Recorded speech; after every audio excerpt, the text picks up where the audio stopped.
Hello everyone, Verma जी classes में आप लोग का स्वागत है। आज की वीडियो में हम लोग गोलीय दर्पण पढ़ेंगे, स्फेरिकल मिरर, ठीक है, और उससे संबंधित परिभाषाएं देखेंगे। वे दर्पण जो किसी गोलीय कोश से काटे जाते हैं उन्हें गोलीय दर्पण कहते हैं, ठीक है।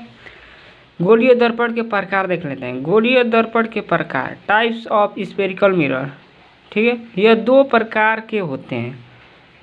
जो गोलीय दर्पण है ये दो प्रकार के होते हैं। कौन कौन? अवतल दर्पण यानी कॉनकेव मिरर, उत्तल दर्पण यानी कॉन्वेक्स मिरर। इसमें फर्स्ट पढ़ेंगे अवतल दर्पण यानी कॉनकेव मिरर्स। देखिए गोलीय दर्पण का है, ठीक है ना, दर्पण है, इसका परावर्तक तल क्या है? धंसा हुआ है, तो ये क्या है? अवतल दर्पण है, ठीक है।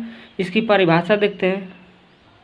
ऐसा गोलीय दर्पण जिसका परावर्तक तल धंसा होता है उसे अवतल दर्पण कहते हैं, ठीक है। परिभाषा लिख लीजिए। उत्तल दर्पण यानी कॉन्वेक्स मिरर, जिसका परावर्तक तल क्या होता है? उभरा हुआ होता है। देखिए ये उभरा है ना, जबकि ये कलई पीछे की ओर की गई थी, अब ये आगे की ओर गई है। इसका परावर्तक क्या उठा हुआ होगा, ठीक है ना। अब इसकी परिभाषा देख लेते हैं उत्तल दर्पण की। जिस गोलीय दर्पण का परावर्तक तल उभरा होता है उसे उत्तल दर्पण कहते हैं, ठीक है।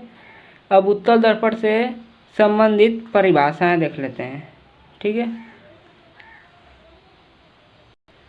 उत्तल दर्पण से संबंधित परिभाषाओं में फर्स्ट है दर्पण का ध्रुव यानी पोल ऑफ मिरर।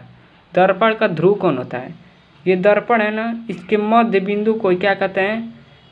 पोल यानी ध्रुव कहते हैं, ठीक है। इसकी परिभाषा देख लेते हैं। गोलीय दर्पण के मध्य बिंदु को ध्रुव कहते हैं। इसे पी से प्रदर्शित करते हैं, यानी पोल यानी पी से प्रदर्शित करते हैं, ठीक है। आगे देख, अगला है हम लोग का वक्रता केंद्र, ठीक है। गोलीय दर्पण जिस गोलीय कोश से काटा जाता है उसके केंद्र को वक्रता केंद्र कहते हैं। इसे सी से प्रदर्शित करते हैं, ठीक है। देखिए दर्पण है ना, ये गोल होगा, ठीक है। इसके केंद्र से जो काटें ये केंद्र है ना, यही क्या कहलाता है? वक्रता केंद्र कहलाता है, ठीक है। आगे देख लीजिए।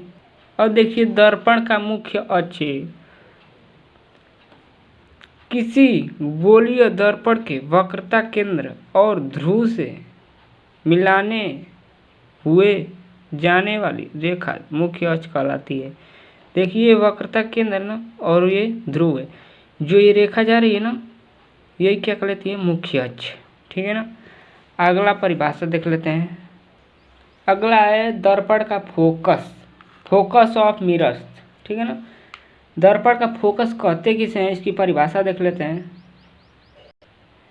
गोलीय दर्पण के मुख्य अक्ष के समांतर जाने वाले प्रकाश किरणें परावर्तन के पश्चात मुख्य अक्ष के जिस बिंदु से होकर जाती है, अवतल दर्पण, ये अवतल दर्पण के लिए, ठीक है, या जिस बिंदु से आती हुई प्रतीत होती है, यह उत्तल दर्पण के लिए कह रहा है, ठीक है, उसे दर्पण के फोकस कहते हैं। इसे एफ से प्रदर्शित करते हैं। देखिए आप इमेज में समझिए। देखिए मुख्य अक्ष है ना, इसके समांतर ये आपतित किरण आ रही है, ये आपतित किरण फिर इधर से क्या हो रही है? परावर्तित, ठीक है। और जिस बिंदु से आ रही है वही क्या है? फोकस, ठीक है, वही क्या है? फोकस। यही बात उत्तल दर्पण के लिए भी होगा। अब आगे देखते हैं फोकस दूरी। फोकस दूरी कहते किसे हैं? ठीक है, दर्पण के ध्रुव और फोकस के बीच की दूरी को फोकस दूरी कहते हैं। इसे एफ से प्रदर्शित करते हैं, ठीक है। उत्तल दर्पण की जो फोकस दूरी है ना वह धनात्मक होती है और अवतल दर्पण की फोकस दूरी क्या होती है? ऋणात्मक। अब क्यों ऋणात्मक होती है वो अगले टॉपिक में देखेंगे, ठीक है। और एक और परिभाषा है उसे देख लेते हैं, वक्रता त्रिज्या। वक्रता त्रिज्या कहते किसे? दर्पण के ध्रुव और वक्रता केंद्र के बीच की दूरी को वक्रता त्रिज्या कहलाता है। इसे आर से प्रदर्शित करते हैं। किसी दर्पण की वक्रता त्रिज्या फोकस की दूरी जो होती है उसकी दोगुनी होती है। इसे हम सिद्ध करेंगे, ठीक है ना। अगले वीडियो में हमने इसके सिद्ध करेंगे, ठीक है ना। देखिए वक्रता त्रिज्या, ये क्या है, केंद्र है, वक्रता केंद्र, ठीक है। ये क्या है, ध्रुव है, ठीक है। वक्रता केंद्र और ध्रुव के जो ये बीच की दूरी है ना, यही क्या है, वक्रता त्रिज्या है, ठीक है ना। अगले वीडियो में हम लोग ये सिद्ध करेंगे, किसी दर्पण की वक्रता त्रिज्या फोकस दूरी की दोगुनी होती है, ठीक है।